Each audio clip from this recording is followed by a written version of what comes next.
I'm Madison, 29 years old, a digital entrepreneur, and the founder of a marketing agency pulling in 8 figures annually. No Ivy League education, no silver spoon, no family connections. Just me, a secondhand laptop, and an internet connection in the corner of a 1-bedroom apartment. And yet, despite everything I've accomplished, I will never be enough in the eyes of one person. My mother-in-law, Eleanor, tenured history professor, former academic chair, widow of a renowned heart surgeon, and my husband Ethan's biggest fan. From the moment she met me, back when I was still waiting tables to keep the lights on, she made it clear I wasn't what she envisioned for her brilliant son, not polished enough, not pedigreed enough, certainly not educated enough. For years, I tried to prove her wrong. I showed up with a smile, bit my tongue, dressed up for holidays, sent her flowers on birthdays. I played the polite daughter-in-law, even when her comments stung like paper cuts, small, quick, but relentless. But nothing was ever good enough. Not when I turned my freelance side hustle into a real business. Not when I hired a full-time team. Not even when Ethan and I bought our dream home. She still introduced me as Ethan's wife and followed it with a shrug, like she didn't know what else to say. Then came the dinner party, a simple family gathering. Ethan's cousins were visiting from Boston, Harvard grads with doctorates and spouses who worked in biotech and law. Eleanor was practically glowing at the idea of finally hosting family who measured up. I offered to host it at our house. "I'll handle everything," I said, trying, once again, to show her I belonged. Eleanor smiled, tight-lipped. "Of course, I'll help. These are important people. Everything should be tasteful." I planned for days, chose a 3-course meal, cleaned our home to sparkle, cleared my meeting calendar. I even pulled out the formal dinnerware that Eleanor once said looked too casual. But no matter how prepared I wasn't ready for what came next. It happened during dessert. My phone buzzed, again and again, a red alert from my team. A server failure. It meant our clients' marketing dashboards were offline. Data risk. Revenue loss. I excused myself for less than 2 minutes to authorize the emergency response. When I returned, the table had gone eerily quiet. Then Eleanor, my sweet, smiling, passive-aggressive Eleanor, tilted her wine glass and said with sugar-laced venom, "You know, in my day, we didn't prioritize screens over people at the dinner table. But I suppose that's what happens when one lacks proper education. No sense of decorum." I tried to laugh it off. I really did. But she wasn't finished. She looked directly at me, her eyes cold. "You've always been more interested in playing on your computer than building any real skills. It's fine for a hobby, I suppose. But what kind of example does it set? A woman with no degree, no qualifications, pretending to run a business? You're not a professional, Madison. You're a house guest with a laptop." Her voice sliced through the room like glass underfoot. Then she pointed toward the front door. "Get out." I remember the hush that followed. Ethan's cousins froze. Their spouses looked away. Even Eleanor seemed unsure, as if shocked by her own audacity. But I didn't cry. I didn't scream. I smiled. Not a sarcastic smile, not a bitter one, just calm. "Okay," I said, placing my napkin beside my untouched dessert. And then I stood up, walked out of my own dining room, and left the house I helped pay for, because no amount of success was ever going to make me enough for her. But what Eleanor didn't know? I had already closed a multi-million-dollar deal the day before. My company was operating across 3 continents, and while she was mocking me for playing online, I was running a tech-driven marketing agency that employed over 50 people, all without a college degree. That was the last time I let her diminish me in my own home. Cha-chum. Before we continue, if you've ever been told you're not enough by someone who thought they knew better, drop your story in the comments. I see you. I was you. And if you're watching this from somewhere, people still underestimate you, hit that subscribe button. Because what comes next? It's not just a revenge story. It's a transformation. A transformation that started in a working-class home in Dayton, Ohio, where a little girl with big dreams was taught to stay quiet, stay humble, and stay small. And one day decided she'd had enough. Before I built a digital empire, before the articles and headlines and million-dollar contracts, I was just a girl from Dayton, Ohio, trying to keep the fridge from going empty. My parents were the kind of people who didn't believe in days off. My dad worked 30 years at the same auto parts factory, longer than most of the bolts he installed ever lasted. He'd come home with black grease under his fingernails and knees that popped every time he sat down. My mom juggled 2, sometimes 3 waitress jobs at the same time. She could carry 4 plates on each arm and still remember every customer's usual without writing anything down. We were never hungry, but we were never safe either. I learned early that life could be uprooted by a broken transmission, a hospital bill, or a missed rent payment. One month, we had to pawn my dad's wedding ring just to keep the heat running. Another time, my mom cried in the pantry because we had to put groceries back at the checkout line. But you'd never know it from the way they smiled at each other every morning, as if love could stretch a paycheck. They taught me resilience, but they also taught me silence. Don't ask for too much. Be grateful for the little things. Dream small. It hurts less when they don't come true. At school, I was the quiet one in the back, the girl with thrift store shoes and a head full of ideas no one seemed to care about. I didn't fail, but I didn't thrive either. I was a B- kid in a world that only celebrated A+ ones. No one asked what I was good at. They just reminded me what I lacked. Still, I dreamed. While teachers recited formulas and timelines, I filled notebooks with rebranding ideas for local diners, drew mock-ups of storefront windows, and rewrote cheesy radio jingles from memory. My textbooks were filled with more sketches than notes. I wasn't lazy, I was different. But difference isn't rewarded in public school. Conformity is. So when college applications rolled around, my counselor didn't even ask me if I needed help. "Let's talk about job readiness instead," she said gently, like she was doing me a favor. I walked out of that meeting and never looked back. The day I graduated high school, I didn't feel excited. I felt disposable, and I was desperate to prove that I wasn't. I started working right away. Retail, coffee shops, cleaning shifts, data entry, you name it. Every job felt like a bandage on a wound that wouldn't heal. I was chasing survival, not purpose, until one day, a friend of a friend said a fancy Italian place near the university was hiring. "Tips are better," he said, "and the clientele doesn't treat you like furniture." Bellini's.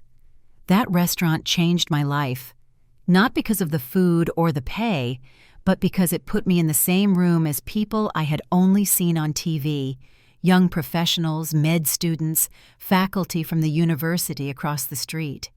People who wore Patagonia jackets and talked about vacationing in Portugal. People like Ethan.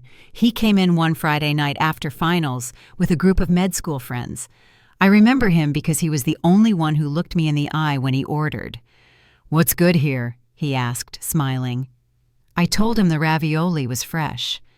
One of his friends complained later about the wait time, and Ethan, without knowing me, said, "She's managing 6 tables, maybe cool it." That was the first night someone with a future saw me as a person, not a prop. He kept coming back, always requesting my section. At first, we made small talk, then longer conversations. Then came the day he waited until my shift ended, just to walk me to my car. Our first date was cheap coffee and rainy sidewalks, but I remember thinking, for the first time in my life, I didn't feel small around someone successful. And maybe, just maybe, I didn't have to stay small forever. Meeting Ethan was like stumbling across sunlight after living your whole life in shadows. I didn't just fall for him. I exhaled around him. For once, I didn't have to pretend I was something more to be enough. He didn't care that I didn't go to college. He asked about my drawings, my ideas for businesses, the way I saw marketing like solving puzzles. It didn't matter to him that I had never set foot in a boardroom. But to his mother, Eleanor, it mattered very much. The first time I met her, Ethan and I had been dating for 6 months. He was home for a long weekend and invited me to drive up with him to Connecticut to meet his parents. I bought a dress from a clearance rack, the most elegant thing I owned. It was simple, navy blue, knee-length. I did my hair 3 times that morning. When I stepped into their colonial-style home, with its gleaming staircases and oil paintings of ancestors, I immediately felt like a counterfeit dollar in a luxury boutique. Eleanor was all smiles on the surface, tight, curated smiles, the kind that don't quite reach the eyes. "You must be Madison," she said, extending a hand but not leaning in. "Ethan's told us some things." Her words were airless, punctuated, dismissive. She didn't ask about my background. She asked where I bought my shoes. She didn't ask about my goals. She asked what I'd studied in school, even though Ethan had already told her I didn't go. Her posture was perfect, her tone gentle, her judgment razor-sharp. That entire evening, Eleanor talked as if I were a silent +1 to my own introduction. Ethan's father, James, was kinder, curious even. He asked how I came up with marketing ideas, asked what made a campaign work. I liked him immediately. He made me feel seen. Eleanor, however, steered every conversation back to Ethan. "Tell us more about your surgery rotation, dear. The hospital in Boston is just dying to have you for residency. Oh, and did you know Dr. Thompson's daughter just got her fellowship in London?" When Ethan gently mentioned that I was working on launching a freelance social media business, Eleanor blinked slowly and said, "Oh? How enterprising. And what sort of business can one start these days without a degree?" She didn't say it in a mean tone, but she didn't have to. It landed like a slap, wrapped in linen. That weekend, I learned the most important lesson of my adult life. You don't have to be insulted outright to be made to feel small. Sometimes it's in the polite exclusion, the strategic pauses, the interesting raised eyebrow. Ethan didn't notice. Or maybe he did and didn't know what to do about it. He held my hand tightly when she offered us wine and never asked what I liked. He rubbed my shoulder gently when she made a joke about young people today thinking they can YouTube their way to expertise. On the drive back to Ohio, he apologized. "She's just a little old school," he said. "You're amazing, Maddie. Don't let her get in your head." But her words didn't need to scream to echo in there. They curled into the corners of my ambition, nested there like termites in timber. And yet, I didn't give up. If anything, I worked harder. I wasn't going to ask Eleanor Montgomery to respect me. I was going to make it impossible for her not to. The years that followed were a blur of coffee-fueled nights and blind pitches. I worked out of our shoebox apartment while Ethan rotated through hospitals. He came home exhausted and still found time to help me refine my sales emails or listen to my website copy. My first clients were tiny: local bakeries, dog groomers, a mechanic who paid me in barter the first month. I charged peanuts just to get testimonials. I knew I was worth more, but I needed proof. Proof for the world, proof for Eleanor, proof for myself. I took online courses while folding laundry. I watched marketing seminars on my phone during lunch breaks. I taught myself Photoshop, Facebook ads, MailChimp, ClickFunnels, SEO, everything. No one was going to hand me credibility, so I had to build it pixel by pixel. Eleanor, meanwhile, kept her skepticism neatly pressed and ironed. During family dinners, she'd ask Ethan how his hospital was doing. When I tried to chime in with something I was working on, she would cut in, Oh, speaking of hospitals, did you hear Dr. Chen's daughter just finished her residency? She never asked what I did, only how Ethan tolerated my freelancing. Sometimes I imagined what she said to her colleagues at the university. Oh, my son married a lovely girl, no degree, but she's enthusiastic. I learned to smile through it, to shrink around her, to answer only when spoken to. And then I stopped. The turning point came quietly. I landed my first five-figure client, a regional furniture brand that needed a total rebrand and online relaunch. The CEO was skeptical until I walked him through the numbers. He signed on the spot. That one deal tripled my income in 3 months. I reinvested every dollar. I hired my first contractor, then a second. I stopped doing all the work and started building systems. I read books on scaling, listened to Gary Vee while doing dishes, turned my messy Google Drive into a client portal that looked like it came from a corporate agency. One night, after closing a $50,000 package with a national boutique chain, I told Ethan. He bought champagne. We danced in our socks in the kitchen. "This is just the beginning," he whispered. "I'm so proud of you." I didn't tell Eleanor. I knew what she'd say. Enjoy it while it lasts. These tech things are always unstable. Good thing Ethan has a real career. So I kept my wins private, and I worked in silence.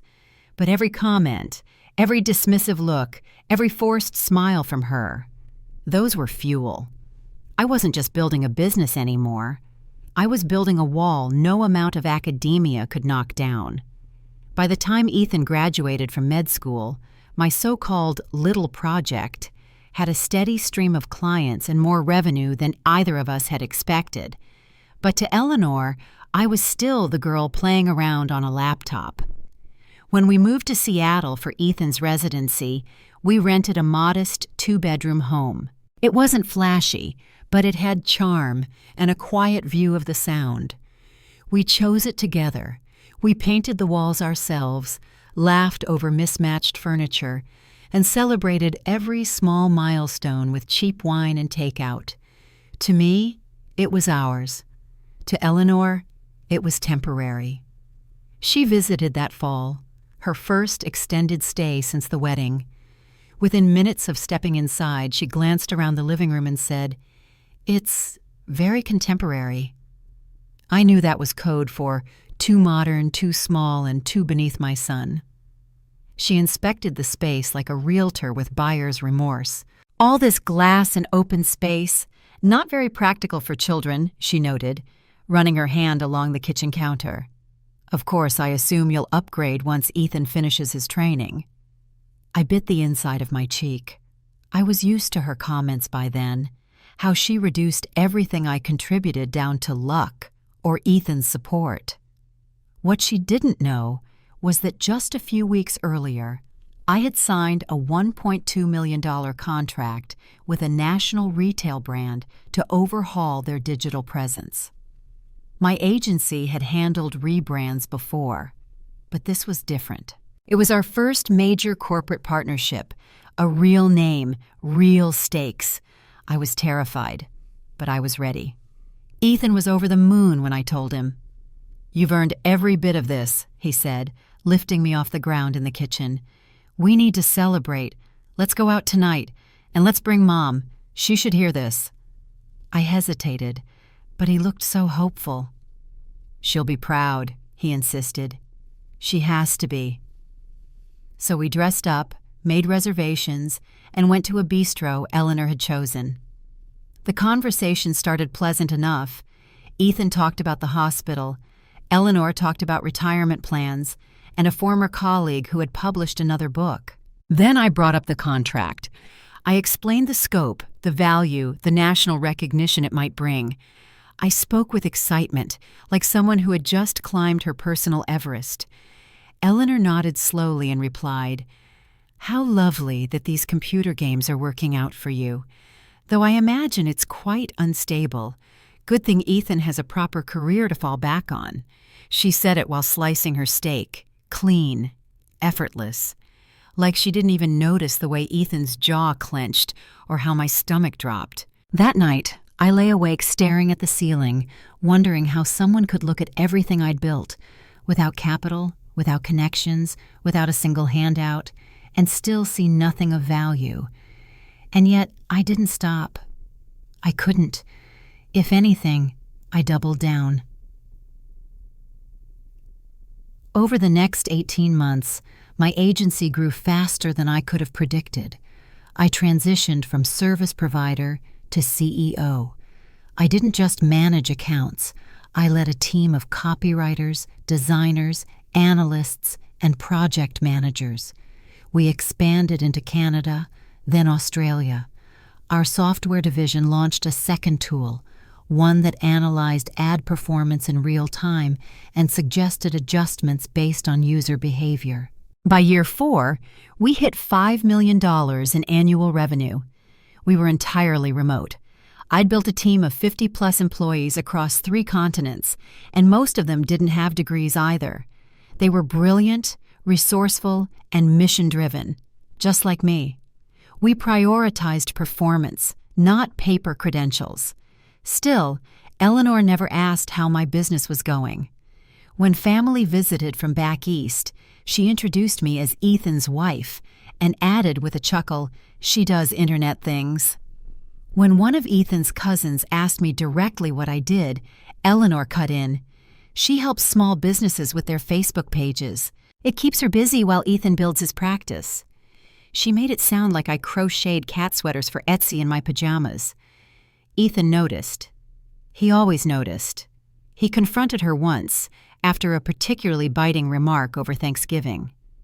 "She doesn't understand your world," he tried to explain, pacing the living room after she left. "She grew up believing only degrees and titles count." "But she chooses not to understand," I said quietly. "She doesn't want to believe what I do has value." He wrapped his arms around me and whispered, "You don't need her permission to matter, Maddie." But part of me still ached for it anyway. Cha-cha-mum. We bought a home the next summer, a modern 2-story on a hill with floor-to-ceiling windows and a view that stopped time. Eleanor hated it. She called it soulless and impractical. She walked through each room with pursed lips and commented, "A lot of open space, not much warmth. Are you sure this is what you both want?" We were. I was. But I stopped sharing after that.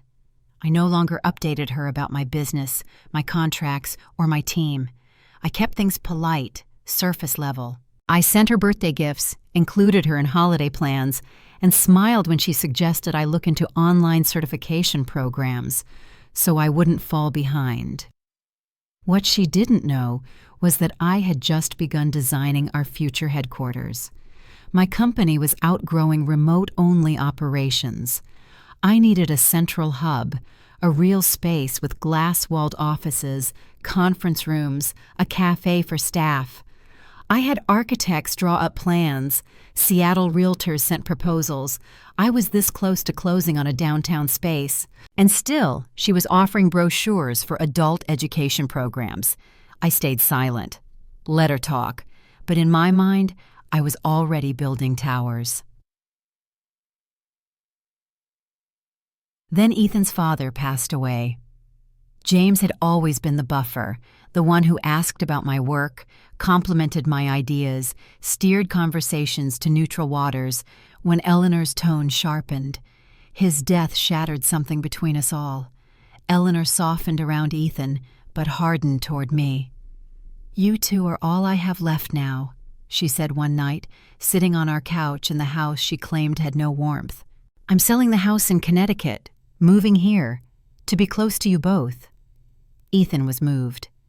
"That's a great idea," he said. My heart sank. I smiled anyway, because that's what good daughters-in-law do, right? They smile through dread. They plan the spare bedroom. They help their husband's grieving mother pick out condos while pretending not to notice the way her judgment still hangs in the air like smoke. I told myself it was temporary, that maybe, finally, Once she saw how I worked, what I built, what I actually did, she would change her mind. But what I didn't realize is that Eleanor didn't want to understand. She didn't want proof. She wanted control. And she was about to find out what happens when you try to undermine a woman who built her own empire from scratch. The first time Eleanor rang the doorbell unannounced, I was mid-presentation with a prospective client in Australia. She stood outside holding a basket of groceries and 2 bags of what she called real coffee. I muted my mic, apologized to the client, and scrambled to pause my screen share. "I just thought I'd swing by," she said sweetly. "I know Ethan's working, and it must be so quiet here all day for you." She walked in before I could respond, set the bags on my kitchen counter, and began unloading them like this was her second home. "It's fine," I told myself. "She's grieving. She just needs to feel connected."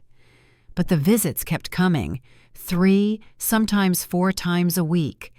She'd appear during meetings, knock on my office door with tea, or wander in while I was speaking with team leads across time zones. More than once, she accidentally walked into frame on a video call, once even asking loudly if I preferred ham or turkey on my sandwich. My operations director texted me after that call, "Your mother-in-law seems very involved." I tried everything, gently establishing boundaries, setting office hours, even putting a polite sign on the door that said, "In meeting, please text first." She ignored them all. "You work from home, dear," she said one day, breezing past the closed office door with a vacuum. "Surely you can take a 5-minute break to be hospitable." No one, no team member, no client ever questioned my professionalism, except her. I couldn't concentrate, couldn't breathe. My company was entering the biggest growth stage we'd ever faced. We were onboarding clients in 5 new markets, preparing for another software launch, and finalizing details for a potential acquisition. And I was fielding interruptions about expired almond milk. Ethan noticed my stress, but was caught in his own spiral.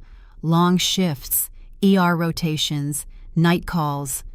I didn't want to burden him more. Still, one night after she'd shown up during a 7 a.m. call with our London client, I broke. "I can't keep doing this," I whispered, tears threatening. "She doesn't understand boundaries," Ethan sighed. "She doesn't mean to hurt you." "But she does," I said, "and I'm starting to feel like a guest in my own home." He promised to talk to her. He did. She cried, accused me of pushing her away, said I was cold and unyielding and that I used work as an excuse to isolate. "She's lonely," Ethan pleaded. "Just give her some grace." I gave grace, every day, in teaspoons and shovels, but grace doesn't survive when it's met with condescension. The breaking point came 2 months later. Eleanor had invited Ethan's cousins from Boston to visit, a corporate lawyer and a neuroscientist, both married to people with degrees longer than their names. "We should host a dinner," she said. "Something elegant. These are important guests." "I'll handle it," I offered. "Let's do it at our place." She blinked. "Oh, all right, but I'll help, of course." Help was an understatement. She arrived 5 hours early, micromanaged the table setting, changed my floral arrangements, replaced my menu's wine pairings, and scoffed at my music playlist. "These napkins are too casual," she muttered. "They're used to formal dining, Madison." By the time the guests arrived, I was already running on fumes. But I smiled. I hosted. I served 3 courses. I nodded as they talked about private schools, publishing deals, and their most recent villa rental in the south of France. Then my phone buzzed. I tried to ignore it. It buzzed again.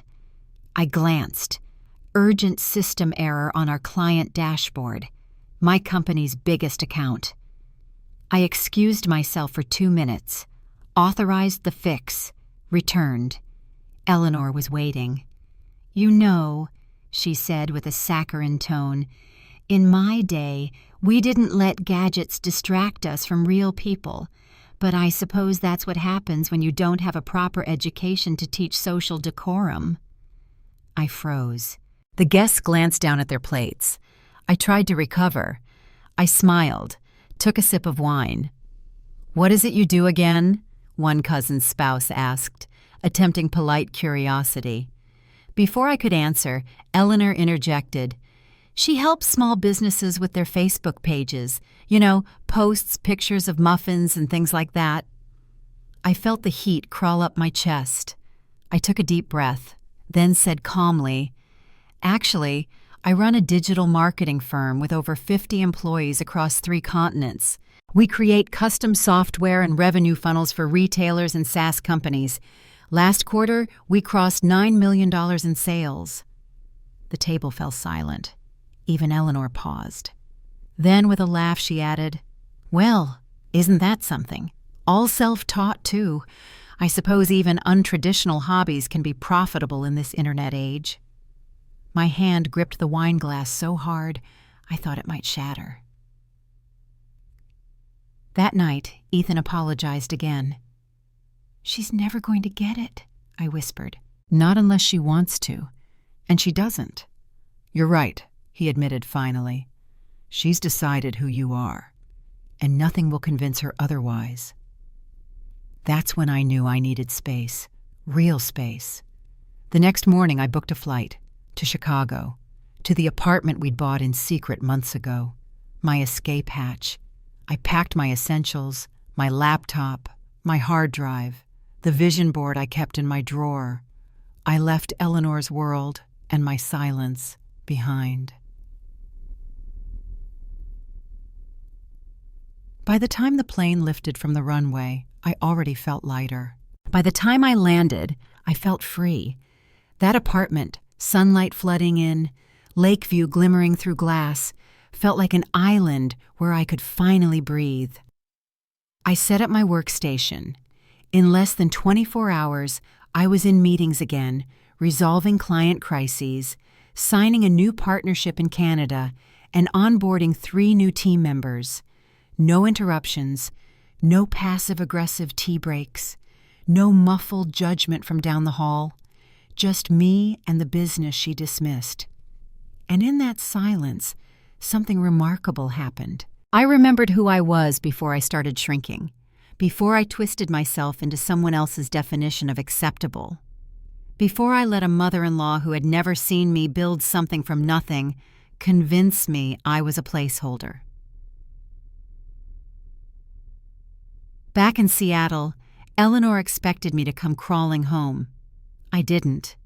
She expected me to miss Ethan so badly I'd give up. I didn't. Instead, my business grew another $1.5 million during my time away. And while she was bragging about her niece's new lab research, a national tech magazine was writing a profile about me. Madison Adams, CEO, founder, innovator, self-made, no degree, no permission, just results. In Chicago, I woke up every morning to the quiet hum of a city that didn't expect anything from me, except for what I chose to give. I walked barefoot across cold hardwood floors, made espresso in a kitchen that was mine, opened my laptop, and stepped into a world where no one questioned my title.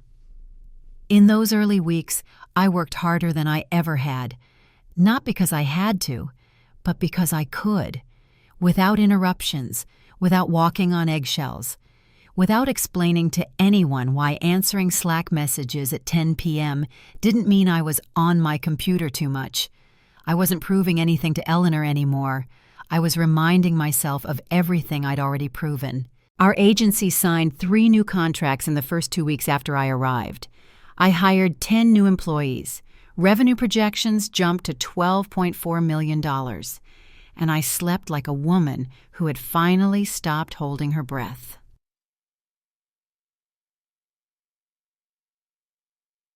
Ethan called every night. He missed me. I missed him. That part never changed. but something else had. "She keeps asking when you're coming back," he said one night, his voice tight with exhaustion. "And what do you say?" I asked, already knowing. "I tell her when she's ready to be respected." "And?" "She says she has nothing to apologize for, that she was just stating facts." I laughed, a dry sound. "Facts, huh? I told her how many people you employ, how much your company made last year. She probably thinks I won the lottery. She said it was unstable, that success without education is temporary." "She still doesn't get it, Ethan," I said softly. "She never will." I stayed in Chicago for a full month. Each day, I grew a little more into the space I'd once built just as an escape plan. It became more than a refuge. It became a reminder that I wasn't someone's wife trying to be something. I was already someone. The game changer came on a Tuesday morning when my phone lit up with an email from Business Insider. They wanted to profile me for their series on self-made women in tech. At first, I thought it was spam. Then I checked the sender. Legitimate. They'd heard about our software through one of our clients in New York. After a call with my team, we agreed. It was time. Time to step into the light I'd worked so hard to earn. The photo shoot was simple. Me, in my Chicago office, natural lighting, no filters. The interview was deeper. They asked about my background, about being underestimated, about building something without traditional credentials. I answered every question with the kind of clarity that comes from surviving what other people said you couldn't. 6 weeks later, the article went live. From Waitress to Tech CEO, How Madison Adams Built a $10 million Marketing Empire Without a Degree. The subheading? She got rejected by agencies, dismissed by family, and told she didn't belong. Now she hires Ivy League grads to work for her. I didn't send Eleanor the article. I didn't need to. The internet has a way of finding the people who most need to read what they've refused to hear. The call came that afternoon. Eleanor's name blinked on my screen like a ghost. I hesitated, then answered. "Madison," she said. Her voice was smaller than I remembered. "I hope I'm not interrupting your business." The irony wasn't lost on either of us. "I have a few minutes," I said. "I saw the article." Pause. 10 million, 50 employees, software development, international clients. She wasn't asking. She was digesting. "I had no idea," she admitted. No apology, but no denial either.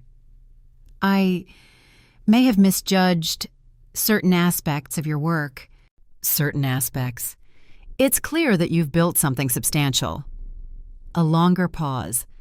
"I wonder," she continued, "if, when you return to Seattle, we could talk. Just the two of us. Clear the air." Clear the air, not apologize, not acknowledge harm. But it was something, a crack in her marble wall of judgment. "I'll be back next week," I replied. "I'm touring office spaces downtown. We can meet then." "Excellent," she said. The call ended, and for the first time in years, I didn't feel small after hanging up the phone. I felt in control. When I returned to Seattle, the air felt different. It wasn't that the house had changed. It was that I had. I stood in the entryway, suitcase in hand, and remembered every time Eleanor had walked into this space like she owned it. But this time, I wasn't hosting her. I was setting boundaries. Ethan was waiting. His arms were open. His smile was real. "Welcome home," he whispered, and for the first time, it actually felt like one. We toured 3 potential headquarters buildings that weekend. One of them, an exposed brick industrial space overlooking the water, took my breath away. "This is it," I told the realtor. "I can see it," Ethan said. "Open floor plan, conference rooms, and an office for you with a lock." We laughed, but we both knew it wasn't really a joke. Later that evening, I texted Eleanor. "Back in Seattle. Available to meet tomorrow if you are. Let's talk." She replied within minutes. "Tomorrow at 2. The cafe near your house? Perfect."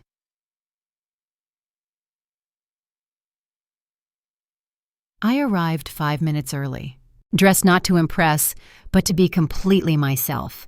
No power suit, no apology in my clothes, just confidence in every step. Eleanor arrived exactly on time. She sat across from me, tense, poised. "You look well," she said. "Thank you. Chicago seems to agree with you." "It gave me perspective," I replied. She stirred her coffee. Sugar, cream, precision. Then she looked up. "I've been thinking about our situation." I waited. I said things that night that were unfair, unkind. Still not an apology. But we were moving. "I didn't understand the world you operate in. I still don't, not fully. But I see now. You've accomplished more than most people with PhDs ever will." She paused again. "I don't want to lose my relationship with my son, and I don't want to keep fighting you." For a moment, we just sat there in silence. The sound of espresso machines and clinking dishes filled the space between us. "I don't need you to admire me," I said softly. "I don't need approval, but I do require respect. I won't accept less anymore." "I understand. It wasn't perfect. It wasn't warm, but it was real. And it was the beginning of a new power dynamic, one built not on submission, but on earned ground."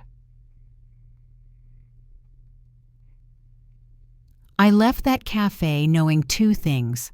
1, I would never again minimize my success to make someone else comfortable. 2, and no matter what Eleanor believed, the next time she looked at me, she would see a CEO, not a waitress pretending to matter. I had built my kingdom. Now it was time to let the world in, on my terms. It started with a suggestion so polite, so casual, it felt harmless. "Let's host dinner for William and Rebecca," Eleanor said one evening while on a phone call with Ethan. "They're flying in from Boston for the medical conference. It would be nice to show them around, maybe something elegant." Ethan mentioned it over breakfast, like he was telling me about the weather. "Would you be okay with hosting it here?" he asked gently, buttering his toast. "It's just a small family thing." I looked up from my laptop.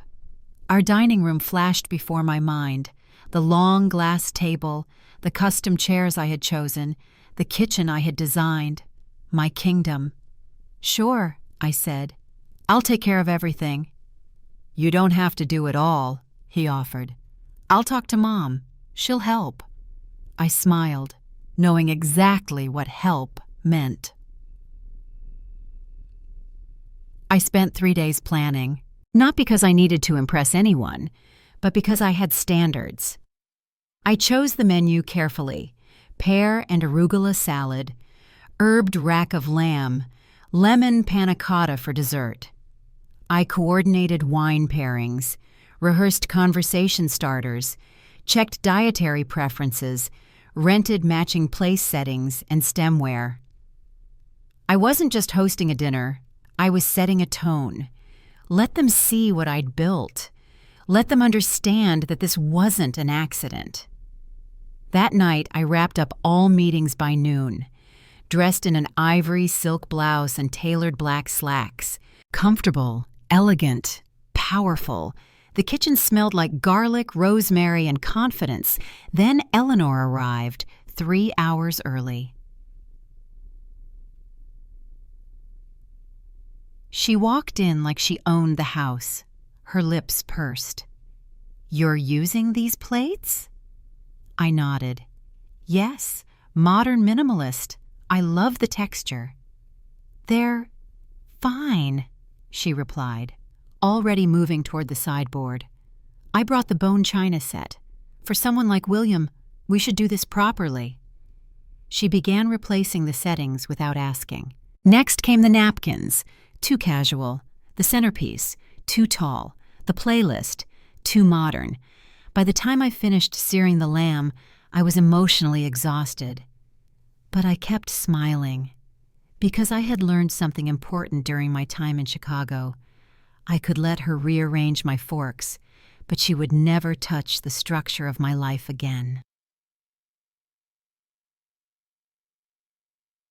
Guests arrived promptly at 7.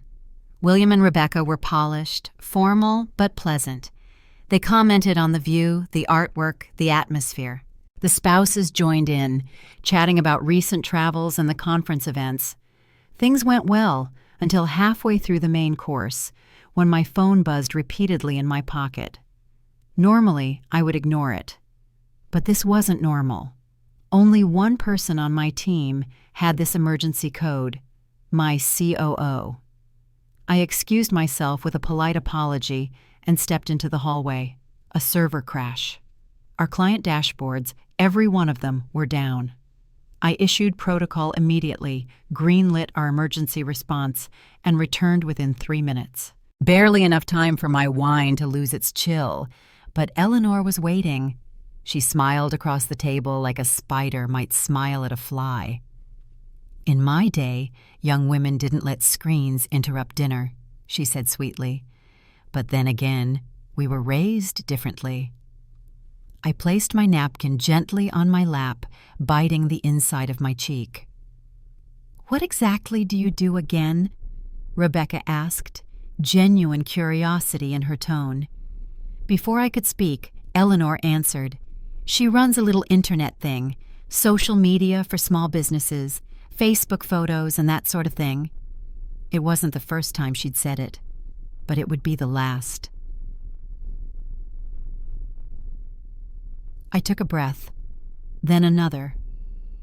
"I run a digital marketing company," I said, voice steady.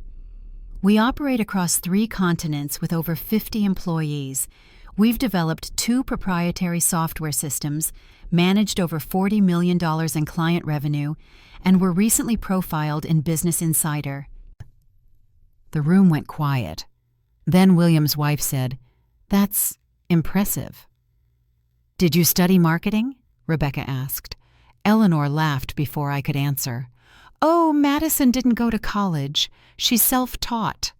That word, self-taught.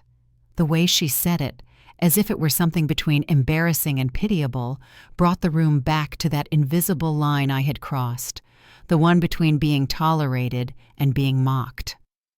"I've always believed that higher education doesn't just build knowledge," Eleanor added smoothly. "It shapes character." The tension was thicker than the lamb reduction on their plates.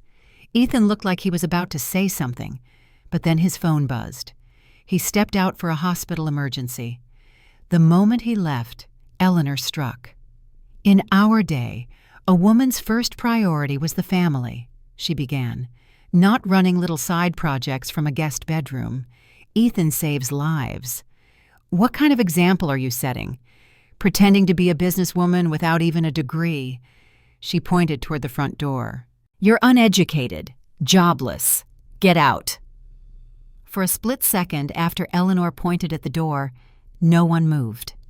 William looked down at his plate as though he'd suddenly discovered the secret to escaping this dinner inside his risotto.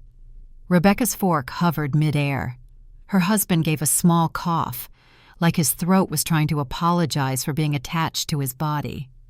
I, on the other hand, felt nothing. No shame, no panic, no instinct to defend myself, only clarity. I placed my napkin carefully on the table, straightened the line of my blouse, and stood. "Okay," I said simply. The word rang out like a bell in a church full of cowards. Eleanor blinked. She hadn't expected that. She expected tears, pleading, anger. Instead, she got composure, a smile, and silence. I pushed my chair in with deliberate grace. Rebecca's voice cracked the tension. "Madison, wait, you don't have to—" I raised a hand gently. "It's all right," I said, still smiling. Eleanor made herself very clear. Eleanor's chin lifted, triumphant. "Arrogant.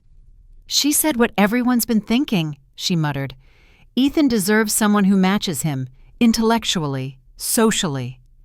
I met her gaze and tilted my head slightly. "And you've been rehearsing that speech for how long?" Her lips tightened. I turned and walked upstairs.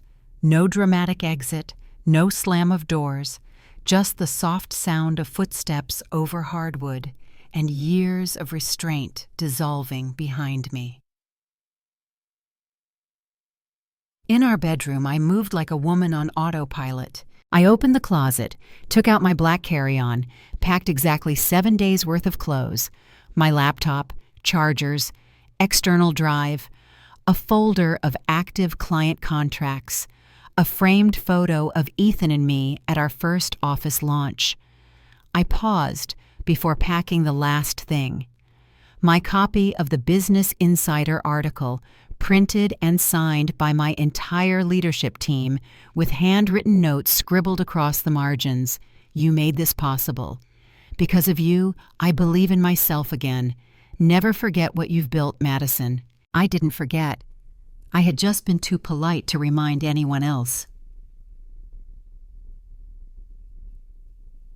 Downstairs, the room had settled into that strange, false calm that follows a public explosion. Eleanor sat at the head of the table like a queen who believed she'd won the war. Rebecca stood awkwardly, glancing toward the door. I stepped into the foyer, coat draped over my arm. Eleanor rose, her face a mixture of confusion and insult. "You're actually leaving?" she asked, voice edged with disbelief. "Yes," I said. "You asked me to. I'm respecting your request." "This is unnecessary drama," she scoffed. "You're embarrassing yourself and Ethan." "I've spent years trying not to embarrass you, Eleanor," I said softly, "and it still wasn't enough. So maybe it's time I stopped trying." Her eyes narrowed. "Where exactly do you plan to go?" I didn't answer. I didn't need to.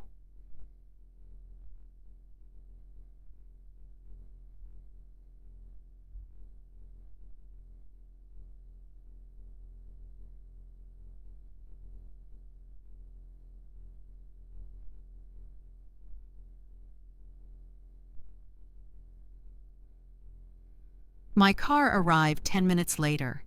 As I rolled my suitcase to the curb, I heard Rebecca whisper, "Should someone go after her?"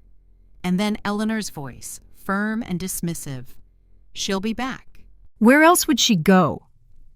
The car door closed, and I smiled to myself.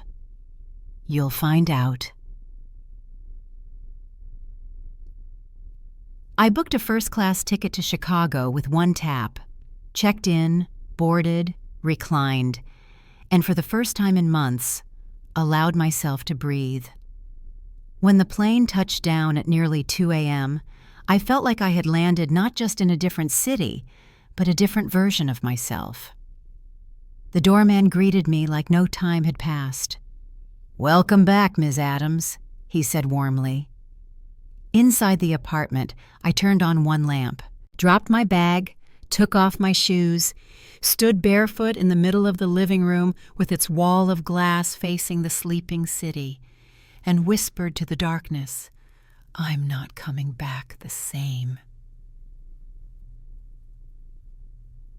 I woke with the sun the next morning.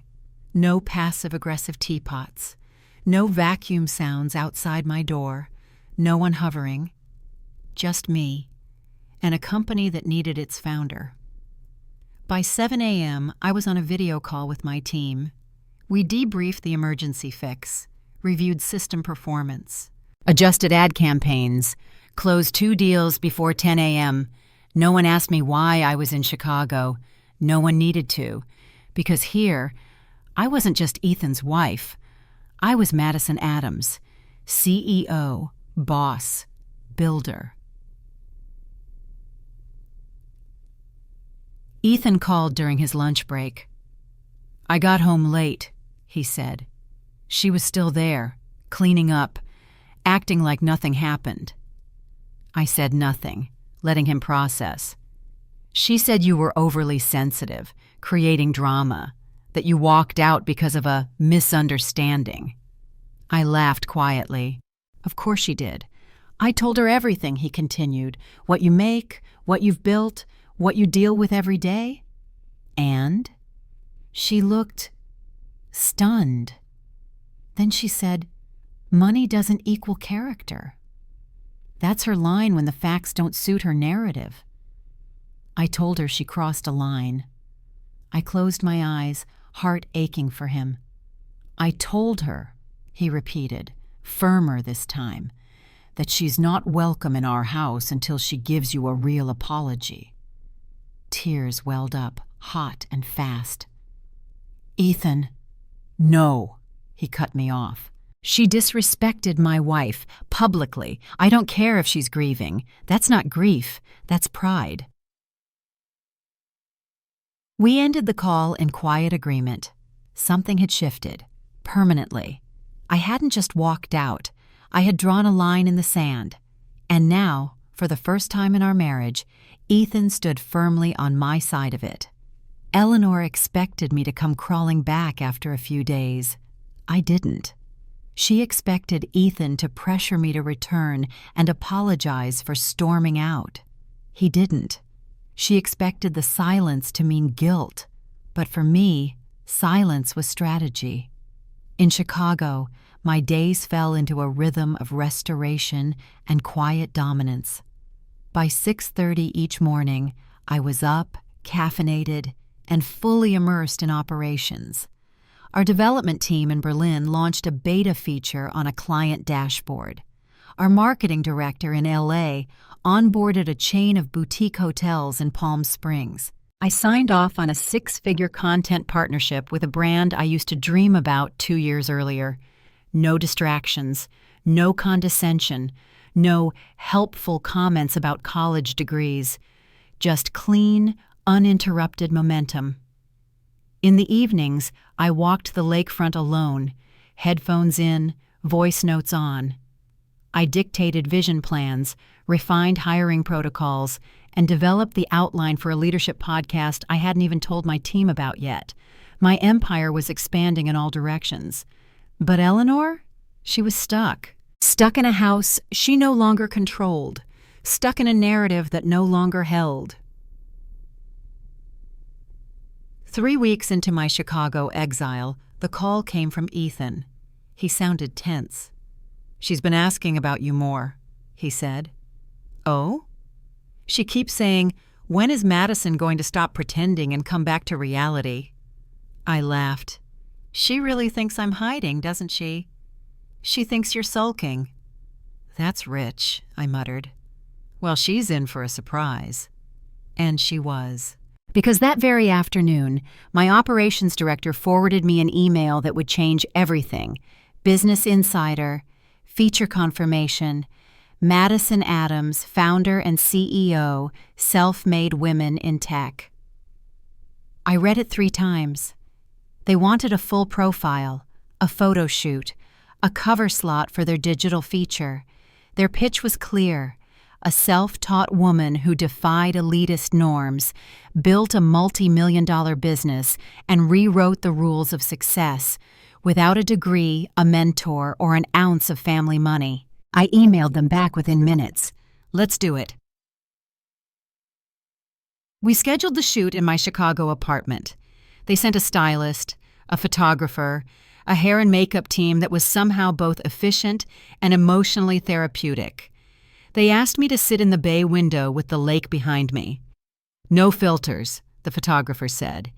"We want the real you." I smiled. "This is the real me." The interview was raw, honest.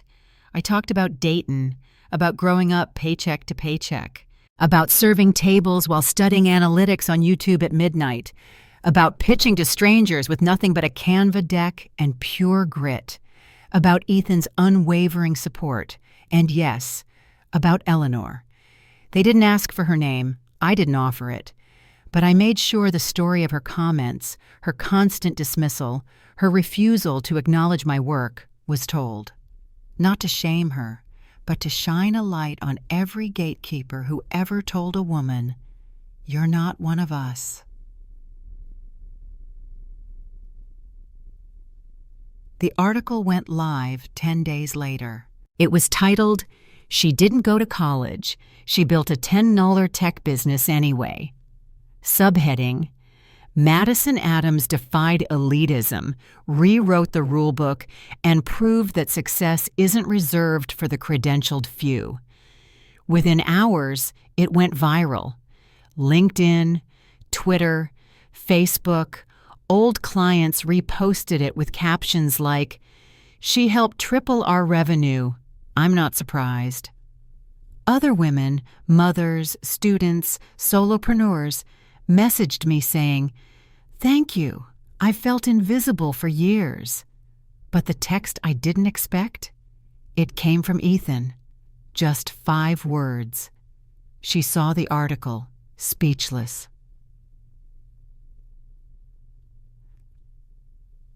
Later that night, we talked. "She called me at the hospital," he said. "I picked up thinking something was wrong." "And?" She said, $10 million can't be accurate, can it? I didn't even need to reply. I could hear the vindication in his voice. "I told her it was true," he said. "I told her the figure was actually conservative." "What did she say?" "She said she had no idea. That she didn't realize you'd built all that from nothing." "No," I said softly. "She just didn't want to believe it." "And now?" Ethan asked. "Now she can't unsee it." The next day, my phone rang. It was her. I let it go to voicemail. She called again and again. On the 3rd try, I picked up. Her voice was different. Not apologetic, but not smug either. "Madison," she said, "I hope I'm not interrupting."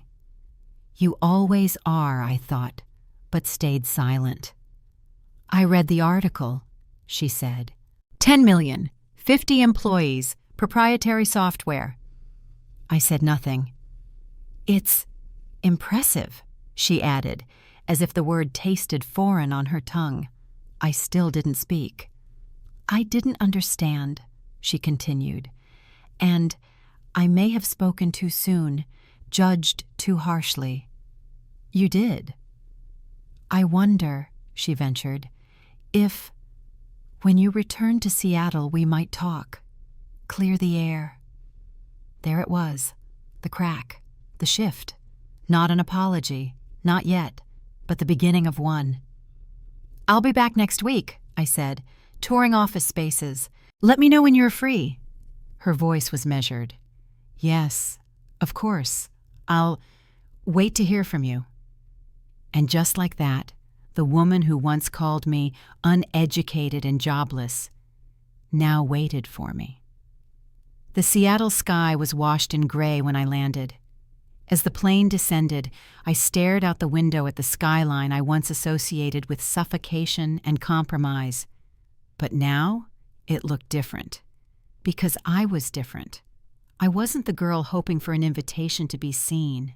I was the woman who built the table. And Eleanor would sit across from me. Or not at all. I didn't go home first. I went straight to the office space downtown. The realtors met me with smiles and a thick stack of lease paperwork. The building was perfect. Floor-to-ceiling windows, minimalist design, room to expand, and a panoramic view of Elliott Bay that looked like victory wrapped in sunlight. "We can be operational here in 60 days, the lead architect said. "You'll be the first tech company in this block with all-female executive leadership." I smiled. "Perfect. I want that detail in the press release." We toured the space again. Measured walls, discussed branding colors, reviewed soundproofing. But even as I mentally built the future, I felt the ticking in my chest. The meeting, the one I didn't need, but decided to allow. Because closure doesn't always come gift-wrapped in apologies. Sometimes it arrives as a question answered plainly. What does power feel like when you no longer need their approval?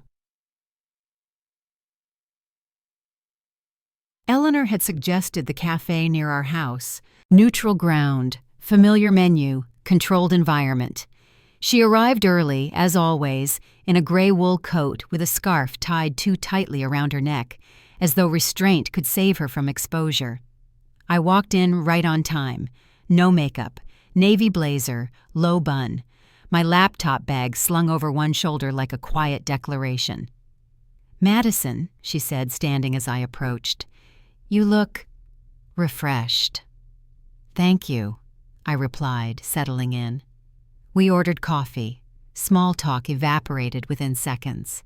She took a breath, folded her hands. "I've been thinking a lot about our dynamic." I waited. She fidgeted with her napkin, then placed it firmly on her lap. A practiced move, like a professor preparing for a thesis defense. "I judged you," she began, "without understanding the full picture." "You assumed I was less," I said plainly. She nodded, slowly. "Yes." There was a pause. Long, heavy. I didn't fill it. Let her squirm in it. I'd sat in enough of those silences to know what they cost. "I was raised to believe," she continued, "that credentials equaled value, that without them one was simply playing house. And you thought I was playing." "I did. You said I was uneducated, jobless, unfit to be part of your family." She flinched, but didn't deny it.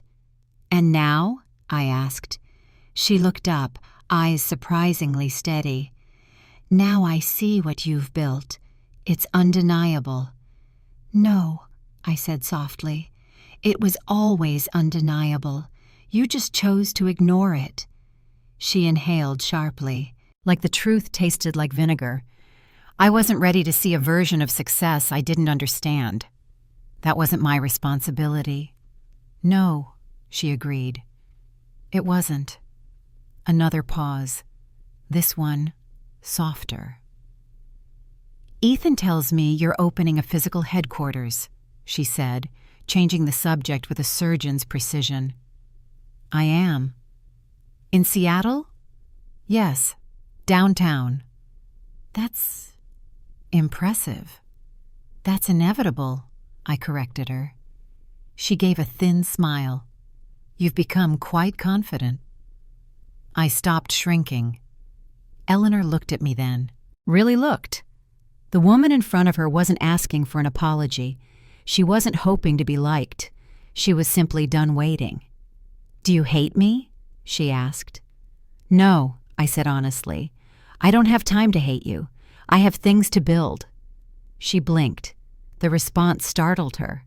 But it was the truth. Eleanor hadn't broken me. She'd merely sharpened the edge I now carried like armor. "I'd like to be involved," she said suddenly. "In what?" "In your foundation. Ethan mentioned you're launching a scholarship program for entrepreneurs without traditional degrees." I studied her, waiting for the catch. But there wasn't one. Just a woman, once certain of her superiority, now sitting across from the result of her doubt, alive, thriving, and in absolute control. "I could offer guidance," she added, "from an academic lens, perspective, strategy. And what would you gain? Perspective, and maybe a seat at a table I once said didn't exist." I let the silence linger, then nodded. "You can apply, like everyone else." Her lips twitched, part smile, part surrender. I expected nothing less. The next week, we signed the lease.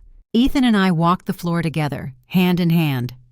"This feels real now," he said, spinning slowly in the wide open main floor. Like everything you dreamed is coming into form. It always was, I replied. Now it just has a zip code. He smiled. I'm proud of you. I turned to face him fully. And I'm proud of us. Because through the noise, the tension, the years of tiptoeing, we hadn't lost each other. We'd fought to stand beside one another as equals. 2 weeks later, we hosted the ribbon cutting for the new headquarters. Press came. Clients flew in. My parents stood wide-eyed at the catered spread and congratulatory speeches. And Eleanor? She showed up. Dressed in deep blue, standing in the back of the crowd. She didn't push forward. Didn't try to take credit. She just watched. When I passed her on the way to the podium, she gave a small nod. I gave one back. Respect, not warmth. Distance, not dismissal. It was enough.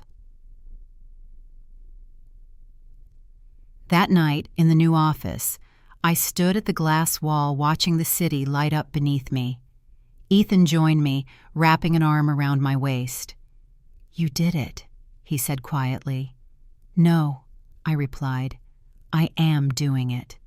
He kissed my temple, and in that moment, I felt it. The culmination of years of biting my tongue, second-guessing my worth, absorbing passive aggression with grace that slowly drained me. And now I was full, whole.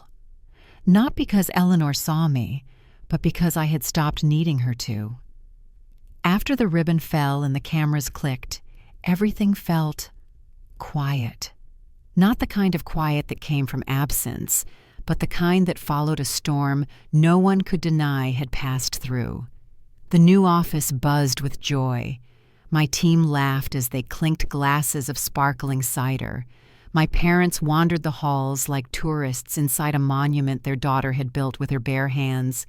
And Ethan stayed close, beaming with the quiet pride of a man who no longer needed to defend his wife because her success spoke louder than any argument. And yet, I noticed her.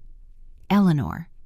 She stood at the back of the room, behind the last row of chairs, her hands folded in front of her, lips pressed into that signature line between judgment and control.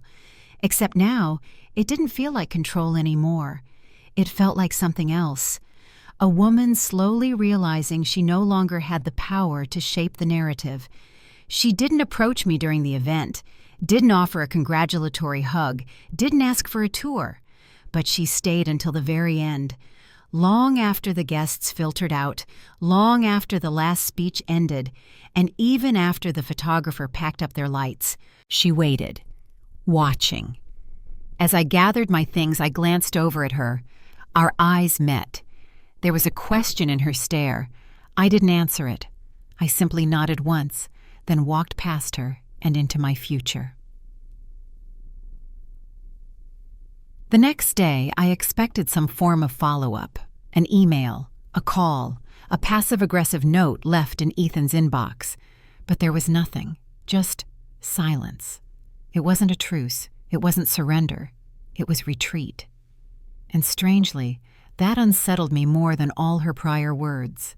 Because Eleanor's silence wasn't neutral, it was strategic. A recalibration of her perception. A reloading of whatever version of reality she needed to survive in a world where I no longer needed her approval. For weeks, we didn't speak. She didn't stop by the house unannounced, didn't insert herself into dinner plans, didn't accidentally vacuum outside my office during client calls. She vanished from our day-to-day life like a shadow dissolving at dawn. And yet, her absence was loud, louder than her disapproval had ever been. Yatum. Ethan, for his part, was relieved. "She's giving you space," he said one night as we cooked together in the kitchen. "That's good, right?" "I guess," I replied. But deep down, I didn't trust it. Eleanor Montgomery never gave space. She took control. So this new distance? It wasn't peace. It was preparation. 2 weeks later, the silence finally cracked.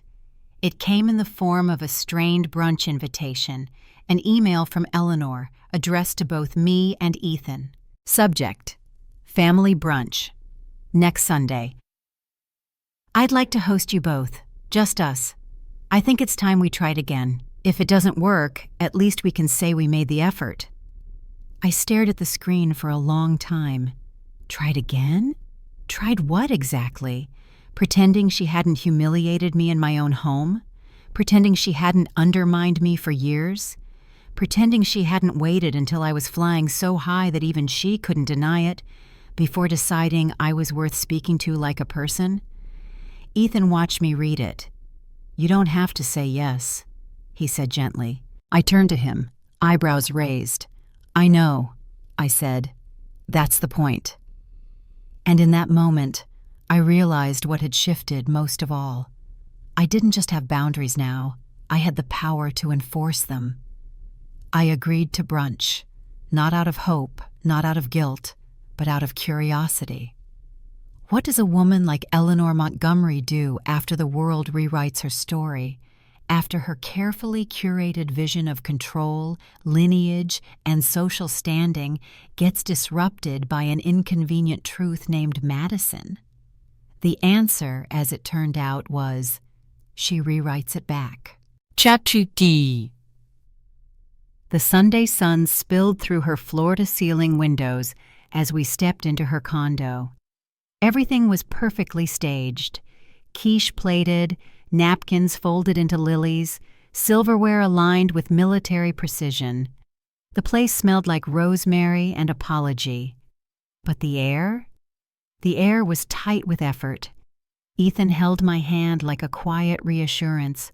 I squeezed back, once, briefly, just to let him know I didn't need rescuing. Eleanor appeared from the kitchen in a slate blue blouse and pearls.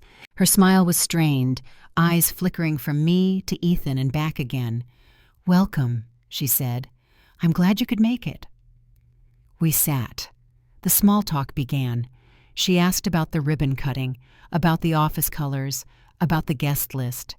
It felt rehearsed, like she'd Googled how to talk to a daughter-in-law you've underestimated the night before. Still, I played along, calm, neutral, controlled. Until halfway through the meal, when she casually set down her mimosa and said, You know, I was speaking with a few friends at the university last week. They were fascinated by your story, truly. One of them even called you inspirational. I blinked. Oh? Yes, she continued. They said your journey could make for an excellent case study, or a book, Rags to Riches, the underdog triumphing. I tilted my head. And what did you say? She smiled sweetly. I told them I always knew you had potential, from the first time we met. Ethan nearly choked on his coffee. I said nothing, let the silence thicken like syrup around her words, because that's what Eleanor was doing now. Rewriting the past. She wasn't just trying to rebuild a relationship, she was trying to edit it, to reposition herself not as the antagonist, but the visionary who saw the brilliance early on, the mentor, the maternal guide. I could almost hear the internal narrative forming in her mind. Of course I was critical. How else do you push someone to greatness? She doubled down before dessert. I was thinking, she said, slicing a tart, you might consider a speaking tour. You know, for young women, especially those who haven't taken the traditional route. That's been suggested, I replied coolly. Well, she continued, if you ever need introductions, I have contacts, universities, academic institutions, people who could elevate your message with a more refined lens. Refined, I repeated slowly. Yes, strategic. You have such a powerful origin story, Madison. but it could benefit from framing. That was the moment I saw it. Her new strategy. She couldn't erase the article, couldn't deny the office, couldn't argue with the numbers. So she'd do the next best thing, co-opt the story, become part of it. Not the obstacle I overcame, but the wise figure guiding me from the shadows. It wasn't apology, it was revision, and it made my blood burn colder than any insult ever had. Chatte? On the drive home, Ethan stared ahead for several long minutes before finally speaking. "She's rewriting history," he said, like the years of dismissiveness were all some tough love tactic. "She wants to be part of the legacy," I murmured, "even if she has to lie her way in." "She can't, Maddie, not unless you let her." "I won't." But Eleanor was far from finished. Over the next 2 weeks, she wove herself into public perception with subtle, surgical precision. She began tagging me in Facebook posts, proud of my brilliant daughter-in-law who's redefining success for women everywhere. She dropped comments under articles about me. "We always knew she was destined for greatness. The entire family is thrilled by her achievements." She sent emails to Ethan's extended relatives, linking the Business Insider piece, adding her own commentary like a press agent. Such a moving story. Madison's perseverance is a testament to what family support can achieve when we uplift our own. Family support? This woman once said I was an unqualified distraction to her son's future. Now she was painting herself as the invisible scaffolding to my skyscraper. It was Ethan's cousin, Rebecca of all people, who called it out. She sent me a screenshot of a post from Eleanor's alumni newsletter. My daughter-in-law, Madison Adams, was recently featured for her exceptional business acumen. As someone who's witnessed her journey firsthand, I can say that her drive was evident early on. "It's been a joy watching her develop into a leader in tech innovation." Rebecca texted, "What in the selective memory hell is this?" I didn't reply, because at that moment, I was in the middle of approving a funding round for our scholarship foundation, an initiative I had started months ago, designed to provide capital and mentorship for women entrepreneurs with non-traditional backgrounds. And Eleanor? Eleanor had recently asked to be part of the advisory board, as if her proximity could redeem her history, as if being seen beside me was the next best thing to being me.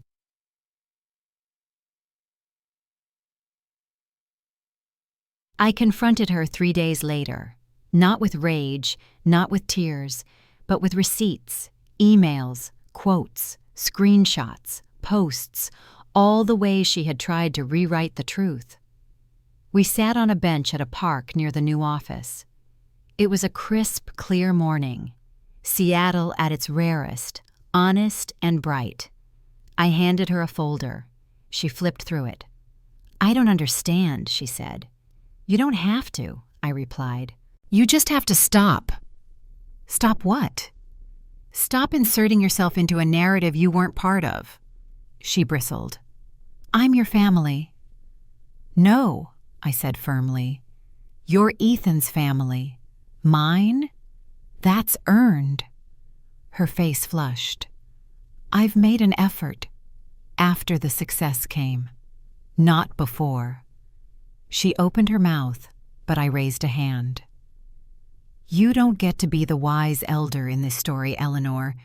You were the wall I climbed, not the rope that pulled me up." That hit. Hard. She stood. "I've apologized." "No," I said. "You've repositioned. That's different."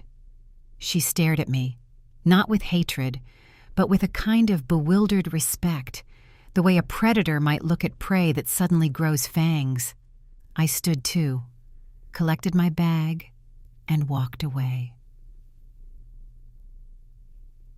I didn't hear from her for days, and for once I didn't wait, because I had meetings and hires and keynote offers, and 87 scholarship applications to review. Eleanor could sit with the silence this time. I'd carried it for long enough. It didn't take long. 3 days after our park conversation, Eleanor snapped. The silence she'd tried to weaponize failed her. The narrative she'd tried to control slipped from her fingers, and the world she'd once ruled, social gatherings, family perception, the illusion of superior taste, was collapsing around her. I got the first signal from Ethan. "She cornered me outside the hospital," he said, his voice tight. "Showed up unannounced. I barely had time to park before she was knocking on the window." "What did she want?" He sighed. "To tell me that you're poisoning this family, that you're turning me against her." I closed my eyes. There it was, the final act, anger and blame. "She said," he continued, "it's not enough that she stole your attention. Now she wants to erase me?" "She's spiraling," I said calmly. "She called you manipulative, said you've been building your little empire to prove a point." "She's not entirely wrong," I muttered. Ethan was quiet for a moment. "Do you regret any of it?" he asked. "Not a second." He exhaled slowly. "Then we'll deal with whatever comes next." What came next was a dinner party, hosted by Eleanor. Without inviting us, she called it a family reconnection evening.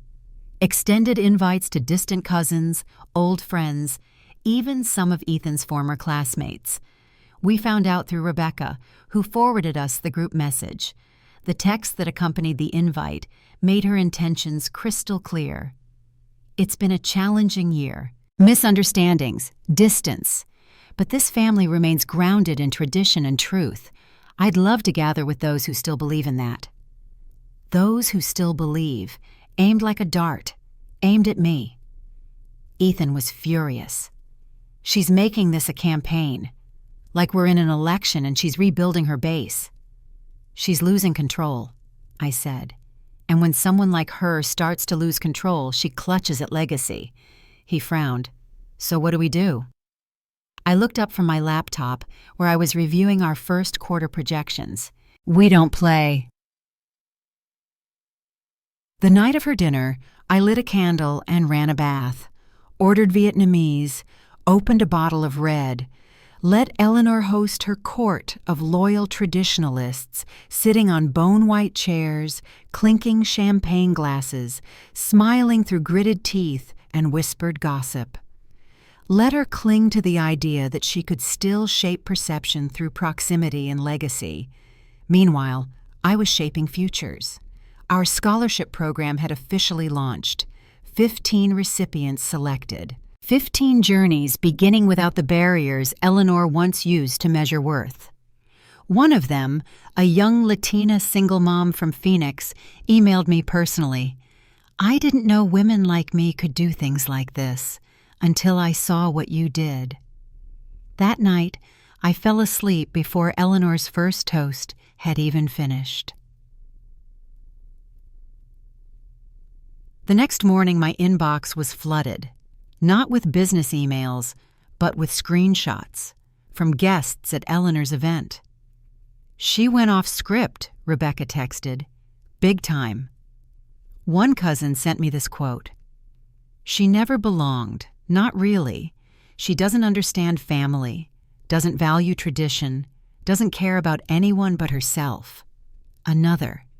"Everything she does is for show. That business, that money, it's all just a distraction from how alone she really is." And my favorite, reported by someone's mortified fiancé.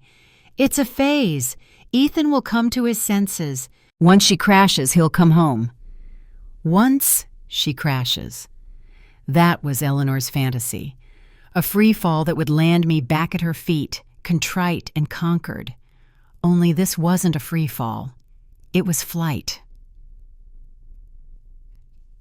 I didn't respond, didn't call her, didn't correct her, didn't try to reclaim the narrative, because I didn't need to. What I'd built now stood on its own. My success didn't require defense. It required distance. 2 weeks later, she appeared again, at our house, unannounced. I'd just finished a client call when I heard the doorbell ring. She was standing there in a linen blouse, hair stiff with spray, jaw set like steel. "I'd like to speak with you," she said. I stepped outside but didn't invite her in. She took it as a challenge. "I'm your family," she snapped. "You're making a spectacle, acting like a victim. You think just because you make money, you have the right to rewrite history?" I raised an eyebrow. "Sound familiar?" She flinched. Then, like clockwork, came the shift. "You've alienated everyone," she hissed. "Ethan's cousins, my friends, they all see what's happening. They're embarrassed for you." "I doubt that," I said coolly. "But even if they are, their comfort doesn't determine my worth." She took a step forward. "I tried, Madison." "No, Eleanor," I said, voice low. "You tried to control. You didn't want a daughter-in-law. You wanted a reflection."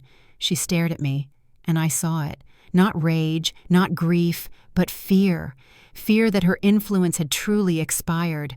That the world she knew, the one where education, titles, and curated social clout determined power, was no longer sovereign.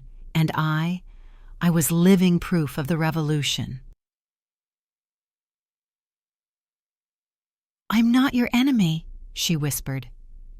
"No," I said. "You're just no longer relevant to my story."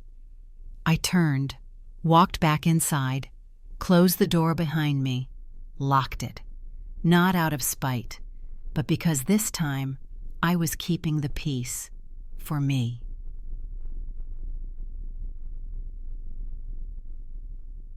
Ethan arrived home an hour later, found me sitting on the back deck, feet up, laptop closed, a breeze moving through the maple trees. "She came again, didn't she?" I nodded. He didn't ask what she said. He just took my hand, and we sat there, side by side, letting the silence do what it had never been allowed to do before: heal. Eleanor didn't contact me again. She remained part of Ethan's life, on the periphery, quiet, controlled.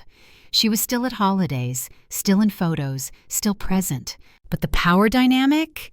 That was gone. She'd lost the room, lost the authority, lost the illusion. And I didn't gloat, didn't triumph, didn't post cryptic quotes or deliver revenge speeches. I simply kept building, kept creating, kept leading, until my name, once spoken with dismissiveness, became one spoken with respect, even in rooms she once ruled. That was my revenge. Not rage, not scandal, but resilience. When people talk about rebuilding, they picture hammers, dust, broken things slowly becoming whole again. But I didn't rebuild. I redesigned. Because some structures aren't worth restoring, especially when they were never built for you in the first place. After Eleanor's final visit, the air around my life shifted for good. She didn't come back, not physically, not metaphorically, and I didn't chase her absence.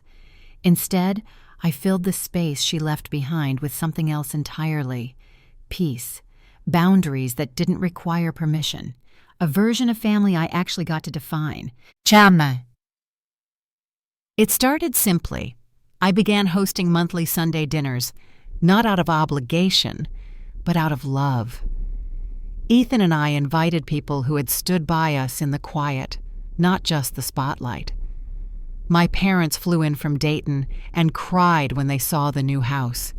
They hugged me like they finally understood the size of the world I had built, without ever leaving their embrace.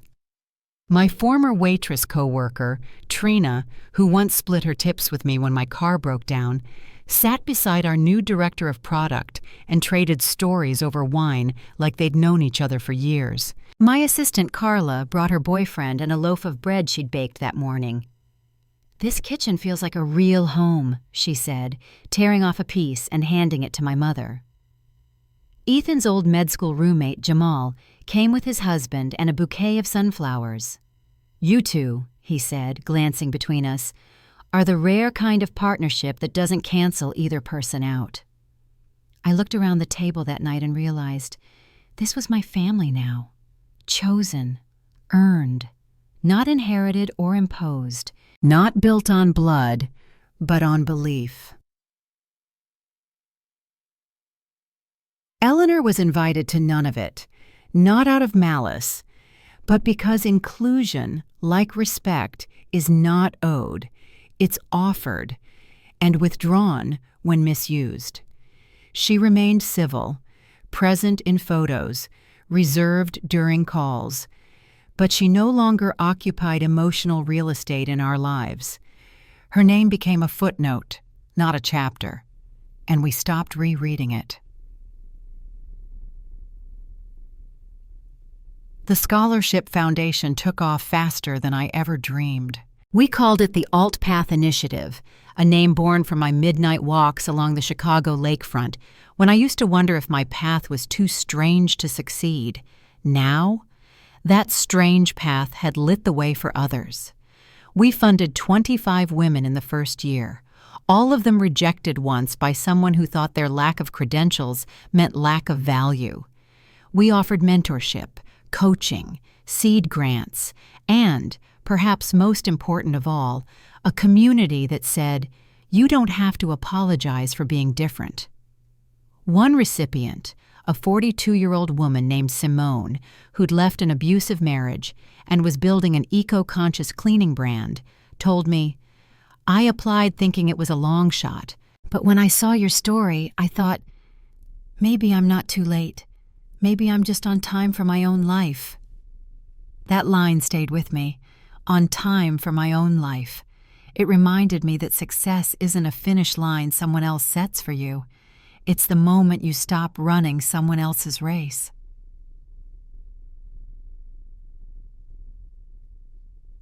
Ethan thrived too. He finally negotiated the flexible schedule he deserved, spoke at panels, took weekends off, became the kind of doctor who wasn't just brilliant, but present. We traveled, built routines, started talking, seriously, about having children. Not because anyone expected it, but because we were ready. Because the life we'd created had finally become a place safe enough for something new to grow.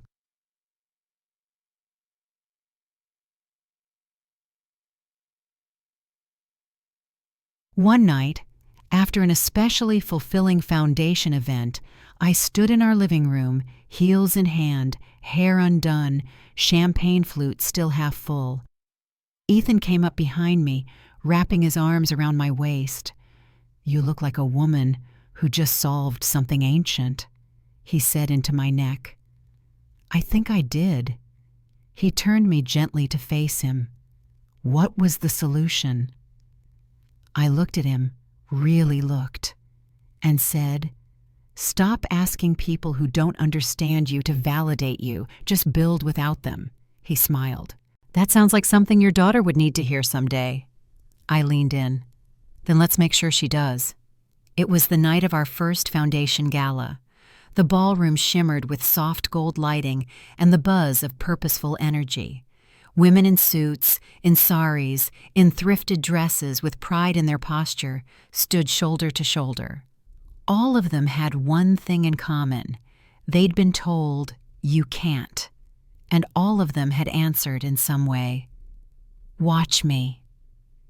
Ethan stood at the edge of the room, in a dark blue tuxedo, watching me the way he always did when he thought I wasn't looking, with that silent reverence, like he couldn't believe I was real, and somehow his. My mother wiped tears as one of the scholarship recipients shared her story at the podium about launching a bookkeeping app in Spanish for single moms, funded entirely by the Alt Path grant. The moment was tender, powerful, unforgettable. And then I saw her, Eleanor. She stood near the exit, alone, dressed impeccably, of course, neutral makeup, silk scarf, the perfect picture of someone who still believed appearance could undo truth. She wasn't supposed to be here. We hadn't invited her. But someone must have mentioned it in a social circle, or perhaps she saw the coverage online. And in true Eleanor fashion, she couldn't resist being where recognition happened. She didn't speak, didn't try to approach, just watched, like always. After the gala, I found Ethan backstage helping volunteers clean up. He looked exhausted and radiant, like someone who had given all he had and still had something left for me. "She came," I said quietly. He looked up. He didn't need to ask who. I saw. She didn't say anything, just stood there. He nodded. That's her way, spectating, never participating, always waiting to be relevant again. Do you think she understands? That she lost something? No, that I let it go. He stepped closer, brushing hair from my cheek. I think that terrifies her most of all. Letting go wasn't loud. It didn't come with a speech, a confrontation, or even a clear goodbye. It came in small, intentional acts. Deleting her old emails without reading them. Walking past her at family gatherings without hesitation or guilt. Or deciding not to justify, not to explain, not to shrink. It came in choosing peace over power, because I finally realized peace was power. Not everyone deserves access to you. Not everyone deserves a seat at your table, especially the ones who tried to flip it over when you were just learning how to serve yourself.